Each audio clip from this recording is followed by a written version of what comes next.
Mas, korupsi itu bagus kalau benar dimanfaatkan untuk ekonomi. Demikian awal dialog melalui telepon dengan sahabat saya yang sudah senior namun sangat hobi belajar. Saat ini dia sedang mengambil doktor ekonomi di Missouri University. Bulan lalu saya dikirimi olehnya buku karya terbaru Stephanie Kelton yang berjudul Deficit Myth yang baru saya baca separuh. Walau baru separuh, sepanjang membaca kepala saya berkesimpulan bahwa kalau ini dibaca banyak anak muda, maka bubrah ilmu ekonomi yang diajarkan kampus-kampus ternama. Komentar saya, ini adalah buku berbahaya. Mudah-mudahan anak milenial dan Gen Z tidak mau dan jangan baca buku ini. Kalau baca nanti mereka menggulingkan tetua-tetua pejabat saat ini.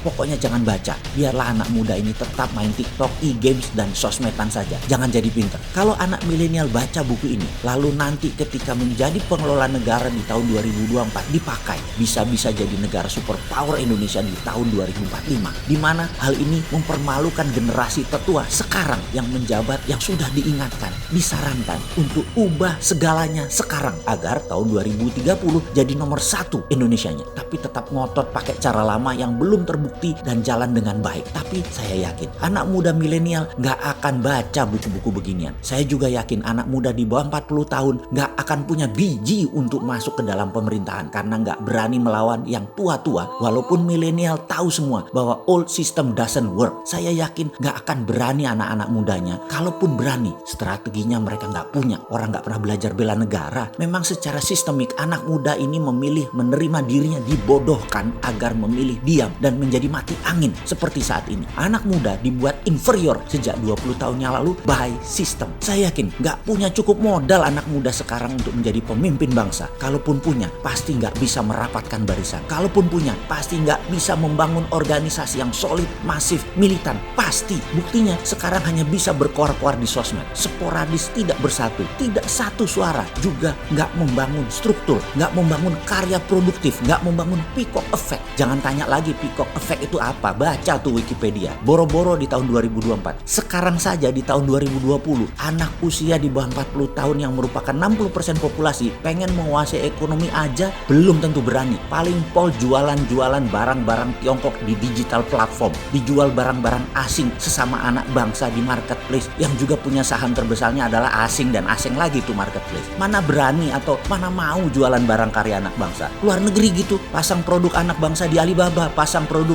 di Amazon di Amerika sana, pasang produk di Zaloranya Singapura deh. Berani nggak lu? Saya mengkritik keras begini karena saya walaupun cemen dan deso, saya punya Santara yang coba angkat UKM dengan kekuatan urun dana. Saya punya Dinaran untuk menyaingi GoPay dan pembayaran asing nanti yang namanya Facebook Pay atau IGP dan sejenisnya atau Alipay. Kita mau lawan. Walaupun masih merayap, tapi nggak ngomong doang kayak buzzer di negeri seberang. Juga video kali ini bukan buat buzzer, tapi buat kalian sahabat muda. Saya tantang nyali kalian untuk menjadikan Nusantara di tahun 2024 menjadi negara besar dengan tenaga kalian, pikiran kalian, hati kalian. Kalau kalian memang punya nyali untuk NKRI menjadi berdaulat, lakukan sekarang. Atau kalian masih ingin lagi kekuasaan ini dikasih kepada tetua-tetua seperti saya yang kemungkinan besar hanya memperkaya diri sendiri dan kelompok saya. Muak harusnya kalian dengan orang tua-tua macam kami yang memang dididik agar taklid, takut dengan Tiongkok dan Amerika dan membuat kalian tak bernyali. Sungguh, kalau kalian ingin perubahan harus konstitusional. Bangun diri Anda dalam 2 tahun ke depan hingga tahun 2020. Selama itu, kalian bangun kekuatan ekonomi. Lalu di tahun 2022 sampai 2024, kalian bangun kekuatan politik. 2024 sampai 2029, ambil dan kendalikan. Itu tahun kalian. Bangsa ini bisa besar hanya jika dikelola mereka yang mengerti perkembangan zaman. Ribuan buku baru, pengetahuan bagus terbukti, sangat efektif bisa dijalankan, tersedia ilmu baru yang up to date, siap kalian gunakan. Kalau kalian berani, tinggalkan Keynesian. Ini era post Keynesian, ini era setelah Keynesian. Nggak ngutang lagi cara mengelola negaranya. Saya pesimis dan sudah patah arang dengan yang ada pada saat ini yang menjabat, bahwa mereka akan paham maksud dari ilmu post Keynesian. Post Keynesian kalau dijalankan sekarang, Indonesia terlalu maju dan berdaulat. Itu tidak boleh karena banyak banyak orang yang gak akan dapat jatah. Tidak siap tetua-tetua itu kehilangan mata pencahariannya dan jabatannya dengan susah payah, integritas dijual kalau perlu, dan hilang untuk itu gak akan mau mereka lepaskan. Janganlah dipaksa mereka memakai post Keynesian. Kasihan. Kalau post Keynesian kalian jalankan, bisa bubrah itu departemen-departemen sistem tua yang ada saat ini. Dan itu pasti tidak dimaui oleh para tetua yang sudah mapan di sana. Jadi biarlah mereka tetua-tetua itu menikmati for one last chance. Kita kasih kesempatan mereka membuktikan, walaupun 1 tahun kemarin masih pontang-panting, tapi kita kasih kesempatan buat mereka.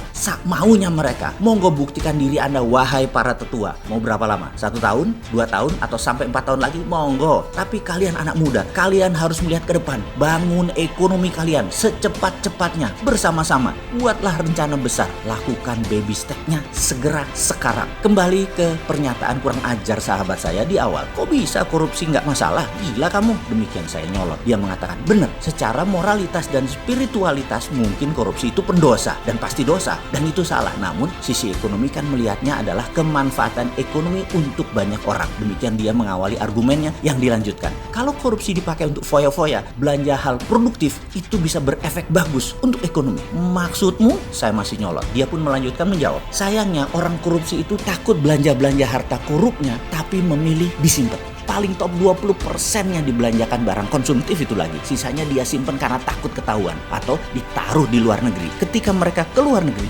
tinggal di rumah milik mereka, belanja barang mewah, kendaraan, dan lain sebagainya, top aja. Lalu balik ke tanah air, disederhana-sederhanakan gayanya. Diperlihatkan penampilan naif dan lugu. Padahal udah ada sendiri yang jawab. Jadi kalau mereka para koruptor itu 100% memanfaatkan dananya di dalam negeri, apalagi untuk investasi sektor produktif, itu dana 11.000 triliunnya, gila ekonomi Indonesia majunya kayak apa. Itulah saya katakan kalau korupsi itu bagus kalau dimanfaatkan secara benar untuk ekonomi dalam negeri. Yang parah korupsi marak, duitnya hanya 10% dimanfaatkan dalam negeri dan sisanya disimpan atau dibawa ke luar negeri. Ambiar ekonomi negaranya. Sudah sektor swasta kering, proyek kering, duit dibawa ke luar negeri atau disimpan sama koruptor. Bagaimana bisa negaranya maju? Sungguh, ini hanya sanepo, ini hanya sindiran dan kiasan. Yang terbaik adalah dalam pemerintahan yang benar, tidak ada korupsi dan tidak ada bagi-bagi jatah, di mana dana 11.000 triliunnya dimanfaatkan semua di dalam negeri. Kalau itu terjadi, top markotop dah Indonesia.